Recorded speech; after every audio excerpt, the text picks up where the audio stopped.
ꯑꯩꯈꯣꯏꯅ ꯋꯥꯀꯠꯀꯗꯧꯔꯤꯁꯦ ꯀꯅꯥꯗꯅꯣ ꯍꯥꯏꯕꯁꯤ ꯃꯇꯥꯡꯗ ꯑꯩ ꯊꯝꯖꯒꯦ ꯑꯩꯈꯣꯏꯒꯤ ꯃꯄꯤ ꯃꯄꯥꯅ ꯂꯩꯔꯤꯕ ꯉꯁꯤꯒꯤ ꯂꯩꯉꯥꯛꯂꯣꯏ ꯃꯄꯨꯁꯤꯡ ꯑꯁꯤꯗ ꯑꯩꯈꯣꯏꯅ ꯀꯌꯥꯔꯛꯅꯣ ꯍꯟꯅ ꯍꯟꯅ ꯏꯆꯥ ꯃꯥꯡꯈꯤꯕ ꯃꯤꯀꯨꯞꯇꯨꯗꯒꯤ ꯁꯔꯀꯥꯔꯒꯤ ꯂꯣꯏꯁꯪꯁꯤꯗ ꯍꯟꯖꯟ ꯍꯟꯖꯟ ꯀꯌꯥꯔꯛ ꯀꯥꯗꯨꯅ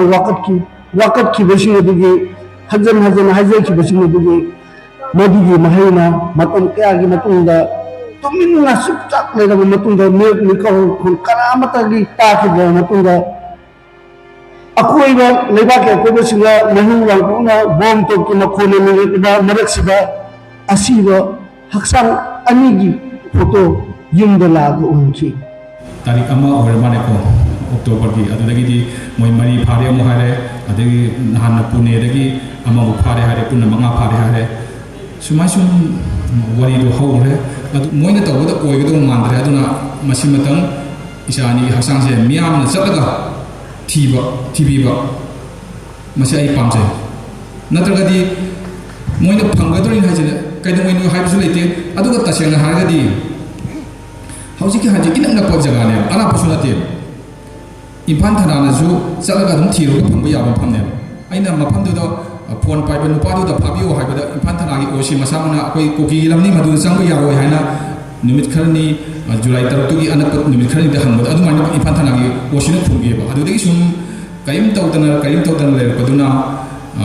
CBI dum sinare sama sama tawni aduna thabak si kaisu le bante aingon de su si ani gari ta piyo mini manga da thiru ge ba isa ai thiru ngam ne mini manga aingon da defense gari ta piyo mini manga da thiru ꯑꯍꯥꯟꯕꯗ ꯑꯩꯅ ꯍꯧꯖꯅꯤꯡꯕꯁꯤ ꯑꯩꯈꯣꯏꯒꯤ ꯈ꯭ꯋꯥꯏꯗꯒꯤ ꯃꯔꯨꯑꯣꯏꯕꯁꯤ ꯀꯔꯤꯅꯣ ꯊꯋꯥꯏ ꯉꯥꯛꯄ ꯉꯝꯗ꯭ꯔꯒ ꯑꯩꯈꯣꯏ ꯍꯤꯡꯕ ꯃꯈꯥ ꯇꯥꯅ ꯍꯤꯡꯕ ꯉꯝꯈꯤꯒꯗ꯭ꯔꯥ ꯍꯥꯏꯕꯁꯦ ꯑꯩꯒꯤ ꯋꯥꯍꯪꯅꯤ ꯑꯗꯨꯒ ꯑꯩꯅ ꯑꯩꯒꯤ ꯄꯨꯟꯁꯤꯁꯤꯗ ꯑꯃꯨꯛꯇ ꯐꯥꯎꯈꯤꯗ꯭ꯔꯕ ꯄꯨꯛꯅꯤꯡꯗ ꯁꯨꯡꯐꯥꯎ ꯐꯥꯎꯈꯤꯗ꯭ꯔꯕ ꯑꯃꯈꯛꯅ ꯃꯌꯥꯝꯅ ꯉꯁꯤꯐꯥꯎꯗ ꯈ꯭ꯋꯥꯏꯗꯒꯤ ꯂꯨꯔꯕ ꯊꯧꯔꯝ ꯈꯨꯗꯤꯡꯃꯛꯇ ꯂꯩꯀꯠ ꯇꯝꯖꯔꯤꯕ ꯂꯩ ꯀꯠꯂꯒ ꯄꯦꯟꯖꯔꯤꯕ ꯄꯨꯝꯅꯃꯛꯁꯦ ꯑꯩ ꯑꯃꯨꯛ ꯍꯟꯅ ꯂꯩ ꯍꯦꯛꯑꯒ ꯀꯠꯂꯔꯣꯏ ꯍꯥꯏꯅ ꯐꯤꯔꯦꯞ ꯂꯧꯈ꯭ꯔꯕ ꯃꯌꯥꯝꯗꯨꯒꯤ ꯃꯅꯨꯡꯗ ꯅꯤꯡꯕ ꯀꯥꯏꯔꯕ ꯃꯤꯑꯣꯏ ꯑꯃꯅꯤꯁꯦ ꯁꯤꯃꯈꯛꯇꯪ ꯑꯩ ꯄꯨꯛꯅꯤꯡꯗ ꯊꯝꯖꯒꯦ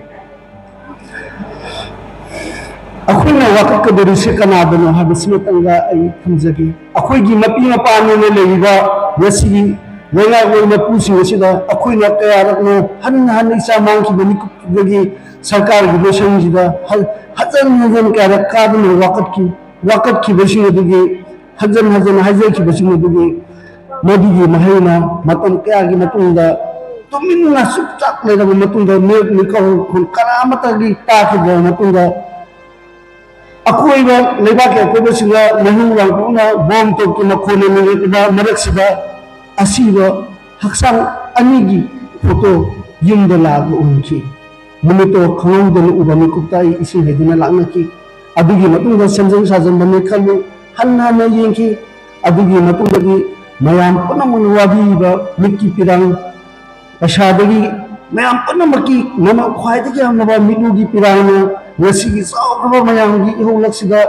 oigribi isagi watokodo mangamagi limitade yam sawki adugu mayam kana lawduna so akhina wakatlibase sarkar lengak padubani lengak paduna kadawi makhoi gi lengak pani laiba marukuda makhoi gi atop lengak paige haiba adugi lusingdina amadi mahak loina ba pangusing aduna hatu pigna bisasing do adugi asiba sangku tan pibiu haiba muta masi go to pibi dina lagi mathona phara bhar ki CBI bhagawada phare le hari se photo babuda masak lamduna akhoda khangba yendri masida ina kari haijaga dorguno adugi mathakta akhogi pungning thona loina hangadaba mangda masuma manal pi haiba angang jidugi hasangda sibe mongda mumbai kaptana otna tawriwe punamakase ai khangonduna akhogi lengang policy minister da aduda bi tobiganu isa pidru suyare haiduna ai haijabi adugu isa aingonda pibidrebasu makhoi masuma manabasingda di pibiyo aduga matongmangam tawjage haiduna ai haijaki makhoi di singari ama bo kapi ganu haiduna haijabi madanate akhogi house speaker da su ai telephone di khudang da haijaki madanate sarkari akhogi arkeven honorable arkeven MP arranjan da su haijaki har excellency da su haijaki punam adugi makha parakpada ina ibel sing da su tamchi gaba ni si yauduna disai kana contribute piki punam se akoi Bharat लेनाकी निंगतम लब शक्ति लेरबा अमगी नागरिक नि हैबसे अखोय missing लुबदा कनादना walk कदोसे अमसु hung हंगिबा वाहसिगी पाखुमसिगी लेप्तरी ngasisu wakatpham mafam amakada imphal gi mayonda piwidrabada ngasi tangraba mafam masida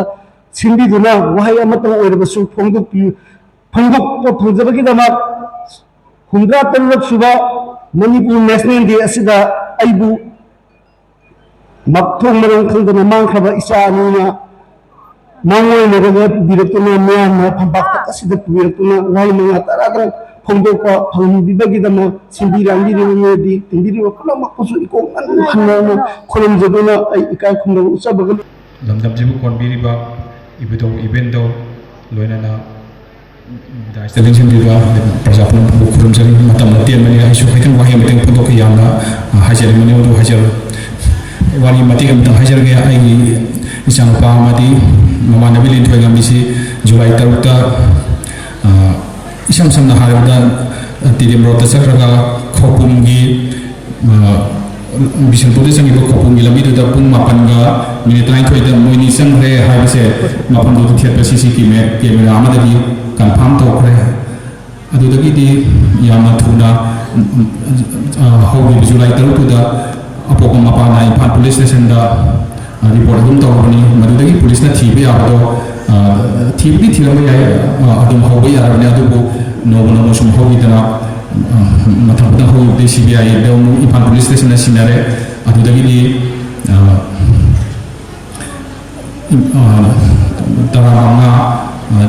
September tarabanga adu da CBI da sinare sabsabu mitu taramara khali adu dagi mo Iran sila padagi apoi photo ni thok padagi September August September ni kumanga do photo ni thok padagi di CBI na special director thare khone hare adu matung dagi di miam lebasi gi isai su mayam sata mayam leba punam ne akan bilang la padagi di makoi gi special director PK Panti hai do ayun da lae adu dagi mo jo hangbo ya ka ke hangame adu dagi tarik ama or mane ko October gi adu dagi di moi mari phare mo hare adagi nahan pune dagi ama mo phare hare punna manga phare hare sumai sum wari do hore adu hauji si khwadagi luri ji matang so wari mati anta nising jabada masin manung gi mo sum pan gi haido mo su kai do letre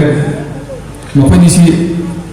manung gi wari sing dagi lai maton dagi mo pani se for wheel garim da phar pu gore Jauhsang tekta mungkoi ani se ai isinjil panbangam de jauhsang tekta punjin gar hare masi isam sama wari ni adum sama su sum ga tain khalle masi ngasi phaw da CBI na mafam do chalaga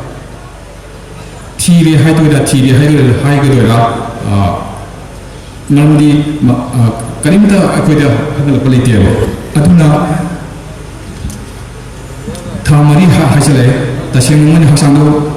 punjin do lan thok tawagi thamani matung manga taruksidadi hasangdu phangaroi leiraro heba aduna apoi ojala sal tapiba kai tawningi haina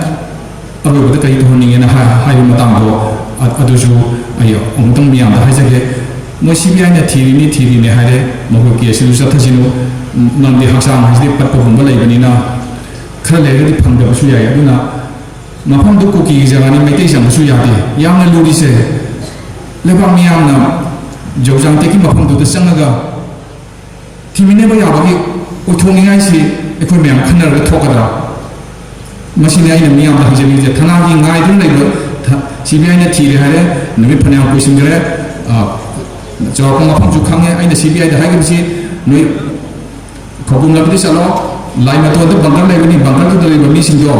chama chena ba tani umai ni khupa da bangal lai ngai do pharo Tanada program batang kau atau doi kau ni kelai pumi aja masih isam sama kawan saya sendiri asam bawah ini masih ICB aja hai kaya madu makoi tahu kang remi mari kepare plus mana pare adu moi kesi sakring da haksang pangdawi mong dale adu na hausi si mothong mong jigo sendiri na atau pa secondary awak apa yang musuh lagi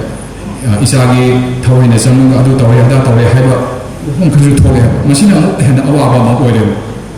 aduna aina miyam na hagase ni se ꯐꯅꯥꯅ CBIꯅ ꯇꯧꯕꯁꯦ ꯑꯣꯏꯒꯗ꯭ꯔꯥ ꯑꯣꯏꯔꯣꯏꯗ꯭ꯔꯥ ꯈꯪꯗ꯭ꯔꯦ ꯅꯣꯡꯃ ꯁꯨꯝ ꯍꯧꯔꯦ ꯊꯥ ꯃꯔꯤ ꯆꯪꯁꯤꯜꯂꯦ ꯍꯧꯖꯤꯛ ꯊꯥ ꯑꯍꯨꯝ ꯂꯥꯛꯊꯣꯛꯑꯒ ꯊꯥ ꯃꯔꯤ ꯆꯪꯁꯤꯜꯂꯛꯄ ꯑꯣꯏ ꯃꯥꯜꯂꯦ ꯑꯗꯨꯅ ꯍꯧꯖꯤꯛ ꯍꯥꯏꯔꯤꯕ ꯖꯧꯖꯥꯟꯇꯤ ꯍꯥꯏꯔꯤꯕ ꯃꯐꯝꯁꯦ ꯇꯁꯦꯡꯅ ꯌꯥꯝ ꯂꯥꯞꯄ ꯃꯐꯝ ꯅꯠꯇꯦ ꯕꯤꯁꯦꯟꯄꯨꯔꯗꯒꯤ ꯒꯥꯔꯤꯅ ꯊꯧꯕꯗ ꯃꯤꯅꯤꯠ 10 15 ꯑꯗꯩ ꯍꯦꯟꯅ ꯆꯪꯕ ꯃꯐꯝꯁꯨ ꯅꯠꯇꯦ ꯈꯧꯄꯨꯝ ꯍꯥꯏꯕꯁꯤ ꯀꯤꯂꯣꯃꯤꯇꯔ 60ꯅꯤ ꯌꯥꯝ ꯂꯥꯞꯈ꯭ꯔꯦ ꯈꯧꯄꯨꯝꯒꯨꯝꯕꯁꯨ ꯅꯠꯇꯦ ꯃꯥꯗꯤ ꯈꯤꯇꯪ ꯈꯣꯡꯅ ꯆꯠꯂꯁꯨ ꯌꯥꯕ ꯃꯐꯝꯅꯦ ꯃꯁꯤ ꯃꯐꯝꯁꯤꯐꯥꯎꯗ ꯂꯩꯕꯥꯛꯀꯤ ꯑꯩꯈꯣꯏꯒꯤ ꯂꯩꯕꯤꯔꯤꯕ ꯃꯌꯥꯝꯁꯤꯅ ꯄꯨꯜꯂꯦ ꯍꯥꯏꯔꯒ ꯃꯐꯝꯗꯨꯗ ꯑꯩꯈꯣই ꯃꯤꯌꯥꯝꯅ ꯆꯠꯂꯒ ꯊꯤꯕ ꯌꯥꯕ ꯑꯣꯏꯊꯣꯛꯅꯤꯡꯉꯥꯏ ꯑꯣꯏꯒꯗ꯭ꯔꯥ ꯃꯁꯤ ꯃꯣꯏꯅ ꯇꯧꯕꯗ ꯑꯣꯏꯒꯗꯧꯕ ꯃꯥꯟꯗ꯭ꯔꯦ ꯑꯗꯨꯅ ꯃꯁꯤ ꯃꯇꯝ ꯏꯆꯥ ꯑꯅꯤꯒꯤ ꯍꯛꯆꯥꯡꯁꯦ ꯃꯤꯌꯥꯝꯅ ꯆꯠꯂꯒ ꯊꯤꯕꯤꯕ ꯃꯁꯤ ꯑꯩ ꯄꯥꯝꯖꯩ ꯅꯠꯇ꯭ꯔꯒꯗꯤ ꯃꯣꯏꯅ ꯐꯪꯒꯗꯧꯔꯤꯅ ꯍꯥꯏꯁꯤꯗ ꯀꯩꯗꯧꯉꯩꯅꯣ ꯍꯥꯏꯕꯁꯨ ꯂꯩꯇꯦ ꯑꯗꯨꯒ ꯇꯁꯦꯡꯅ ꯍꯥꯏꯔꯒꯗꯤ ꯍꯧꯖꯤꯛꯀꯤ ꯍꯥꯏꯁꯤ ꯏꯅꯛ ꯅꯛꯄ ꯖꯒꯥꯅꯦꯕ ꯑꯔꯥꯞꯄꯁꯨ ꯅꯠꯇꯦ ꯏꯝꯐꯥꯜ ꯊꯅꯥꯅꯁꯨ ꯆꯠꯂꯒ ꯑꯗꯨꯝ ꯊꯤꯔꯒ ꯐꯪꯕ ꯌꯥꯕ ꯃꯐꯝꯅꯦꯕ ꯑꯩꯅ ꯃꯐꯝꯗꯨꯗ ꯐꯣꯟ ꯄꯥꯏꯕ ꯅꯨꯄꯥꯗꯨꯗ ꯐꯥꯕꯤꯌꯨ ꯍꯥꯏꯕꯗ ꯏꯝꯐꯥꯜ ꯊꯅꯥꯒꯤ ꯑꯣꯏꯁꯤ ꯃꯁꯥꯃꯛꯅ ꯑꯩꯈꯣꯏ ꯀꯨꯀꯤꯒꯤ ꯂꯝꯅꯤ ꯃꯗꯨꯗ ꯆꯪꯕ ꯌꯥꯔꯣꯏ ꯍꯥꯏꯅ ꯅꯨꯃꯤꯠ ꯈꯔꯅꯤ ꯖꯨꯂꯥꯏ 3ꯒꯤ ꯑꯅꯛꯄ ꯅꯨꯃꯤꯠ ꯈꯔꯅꯤꯗ ꯍꯪꯕꯗ ꯑꯗꯨꯃꯥꯏꯅ ꯏꯝꯐꯥꯜ ꯊꯅꯥꯒꯤ ꯑꯣꯏꯁꯤꯅ ꯈꯨꯝꯕꯤꯌꯦꯕ ꯑꯗꯨꯗꯒꯤ ꯁꯨꯝ ꯀꯔꯤꯝ ꯇꯧꯗꯅ ꯂꯩꯔꯛꯄꯗꯨꯅ CBI ꯑꯗꯨꯝ ꯁꯤꯟꯅꯔꯦ ꯁꯨꯃꯥꯏꯅ ꯇꯧꯕꯅꯤ ꯑꯗꯨꯅ ꯊꯕꯛꯁꯤ ꯀꯩꯁꯨ ꯂꯩꯕ ꯅꯠꯇꯦ ꯑꯩꯉꯣꯟꯗꯁꯨ ꯍꯧꯖꯤꯛ ꯑꯥꯔꯃꯤ ꯒꯥꯔꯤ ꯑꯝꯇ ꯄꯤꯌꯨ ꯃꯤꯅꯤꯠ 5ꯗ ꯊꯤꯔꯨꯒꯦꯕ ꯑꯩ ꯏꯆꯥꯗ ꯑꯩ ꯊꯤꯕ ꯉꯝꯅꯦꯕ ꯃꯤꯅꯤꯠ 5ꯗ ꯑꯩꯉꯣꯟꯗ ꯗꯤꯐꯦꯟꯁ ꯒꯥꯔꯤ ꯑꯝꯇ ꯄꯤꯌꯨ ꯃꯤꯅꯤꯠ 5ꯗ ꯊꯤꯒꯦꯕ ꯐꯔꯦ ꯖꯧꯖꯥꯟꯇꯦꯒꯤ ꯍꯥꯏꯔꯤꯕ ꯖꯒꯥꯗꯨꯗ ꯊꯤꯕ ꯃꯇꯝꯗ ꯐꯪꯗ꯭ꯔꯦ ꯍꯥꯏꯔꯒꯗꯤ ꯈꯔ ꯈꯟꯕꯁꯨ ꯌꯥꯏꯕ ꯑꯗꯨ ꯇꯁꯦꯡꯅ ꯖꯧꯖꯥꯟꯇꯦꯒꯤ ꯖꯒꯥꯁꯤꯗ ꯆꯥꯝꯃ ꯐꯪꯈ꯭ꯔꯦ ꯍꯥꯏꯕꯁꯦ ꯑꯩ ꯑꯇꯣꯞꯄ ꯀꯨꯀꯤꯒ ꯃꯤꯇꯩꯒ ꯋꯥꯔꯤ ꯁꯥꯟꯅꯕ ꯔꯦꯀꯣꯔꯗꯤꯡꯁꯨ CBIꯗ ꯄꯤꯈ꯭ꯔꯕꯅꯦꯕ ꯑꯗꯨꯗ ꯅꯨꯄꯥꯁꯤꯒ ꯋꯥꯔꯤ ꯁꯥꯟꯅꯕꯗ ꯍꯥꯏꯌꯦ ꯑꯗꯣꯝ ꯅꯥꯀꯟꯒꯤ ꯎ ꯌꯥꯟꯐꯝꯗꯨꯔ ꯅꯠꯇꯦ ꯑꯁꯣꯝ ꯅꯥꯀꯟꯗꯗꯤ ꯃꯐꯝꯐꯥꯎ ꯇꯥꯛꯑꯦꯕ ꯑꯃꯔꯣꯝꯗ ꯑꯗꯨꯅꯗꯤ ꯈꯪꯉꯕ ꯃꯐꯝꯒꯨꯝꯕꯅꯦꯕ ꯃꯁꯤꯗ CBIꯅ ꯊꯤꯕ ꯅꯨꯃꯤꯠ ꯀꯌꯥꯅꯤ ꯆꯪꯗꯣꯏꯅꯣ ꯍꯧꯖꯤꯛꯁꯨ ꯄꯨꯡ ꯑꯃꯒꯤ ꯃꯅꯨꯡꯗ ꯑꯩꯈꯣই ꯃꯌꯥꯝ ꯆꯠꯂ ꯊꯤꯕ ꯐꯪꯅꯤꯕ ꯑꯗꯨꯅꯗꯤ CBI ꯉꯥꯏꯗꯨꯅ ꯁꯨꯝ ꯂꯩꯔꯗꯤ ꯍꯛꯆꯥꯡꯁꯦ ꯐꯪꯗꯧ ꯃꯥꯟꯗ꯭ꯔꯦ ꯍꯛꯆꯥꯡ ꯐꯪꯗ꯭ꯔꯒꯗꯤ ꯀꯦꯁꯀꯤꯁꯨ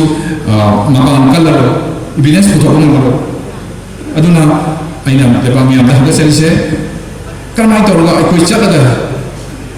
ꯊꯤꯔꯨꯅꯕ ꯃꯑꯣꯡꯁꯦ ꯑꯩꯗꯤ ꯆꯠꯄ ꯄꯥꯝꯃꯦꯕ ꯃꯐꯝꯗꯨꯗ ꯖꯧꯖꯥꯟꯇꯦꯛꯇ ꯑꯩꯈꯣꯏ ꯃꯌꯥꯝ ꯊꯤꯔꯨꯕ ꯄꯥꯝꯃꯦꯕ ꯑꯩꯗꯤ ꯃꯁꯤꯅꯤ ꯑꯩꯅ ꯃꯤꯌꯥꯝꯗ ꯍꯪꯒꯠꯆꯅꯤꯡꯕ ꯑꯗꯨꯅ ꯑꯗꯨꯒ ꯑꯃꯨꯛ ꯃꯁꯤꯃ ꯑꯩ ꯃꯤꯌꯥꯝꯗ ꯍꯪꯒꯠꯆꯔꯤ ꯌꯥꯔꯒꯗꯤ ꯃꯤꯌꯥꯝꯅ ꯆꯠꯂꯒ ꯊꯤꯔꯨꯁꯤ ꯃꯇꯦꯡ ꯃꯤꯌꯥꯝ ꯄꯨꯝꯅꯃꯛꯀꯤ ꯏꯆꯥ ꯑꯣꯏꯔꯕꯅꯤ ꯏꯆꯥꯒꯤ ꯃꯊꯧ ꯇꯧꯅꯅꯕ ꯃꯤꯌꯥꯝꯅ ꯈꯟꯅꯕꯤꯔꯒ ꯏꯆꯥ ꯅꯨꯃꯤꯠ ꯑꯃ ꯂꯦꯞꯄꯒ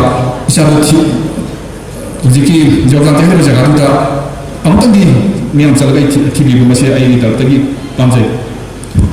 ꯑꯗꯨꯒ ꯁꯔꯀꯥꯔꯒꯤ ꯇꯧꯔꯤꯕ ꯃꯑꯣꯡ ꯍꯦꯟꯅ ꯇꯧꯔꯤꯁꯤ ꯁꯔꯀꯥꯔꯗ ꯆꯤꯐ ꯃꯤꯅꯤꯁꯇꯔꯗ ꯃꯦꯃꯣꯔꯦꯟꯗꯝ ꯑꯅꯤꯔꯛ ꯄꯤꯁꯤꯟꯈ꯭ꯔꯦ 3ꯂꯛ ꯁꯨꯔꯦ ꯐꯣꯇꯣ ꯐꯪꯂꯕ ꯃꯇꯨꯡꯗ ꯑꯃꯨꯛ 3ꯂꯛ ꯆꯞ ꯃꯥꯟꯅꯅ ꯒꯣꯕꯔꯅꯔꯁꯨ ꯆꯪꯉꯦ ꯃꯣꯏꯗ ꯍꯥꯏꯕ ꯌꯥꯕ ꯍꯥꯏꯔꯦ ꯑꯗꯨ ꯀꯔꯤꯝꯇ ꯇꯧꯏ ꯍꯥꯏꯕꯒꯤ ꯈꯨꯗꯝꯁꯦ ꯐꯪꯗꯦ ꯑꯩꯅ ꯅꯣꯡꯃꯗꯤ ꯅꯍꯥꯟ ꯎꯅꯕꯗ ꯆꯤꯐ ꯃꯤꯅꯤꯁꯇꯔꯗ ꯑꯩ ꯍꯪꯉꯦ ꯗꯥꯏꯔꯦꯛ ꯁꯥꯔ ꯐꯔꯦ ꯑꯩ ꯑꯔꯣꯏꯕꯗ ꯋꯥꯐꯝ ꯑꯃꯇ ꯍꯪꯖꯒꯦ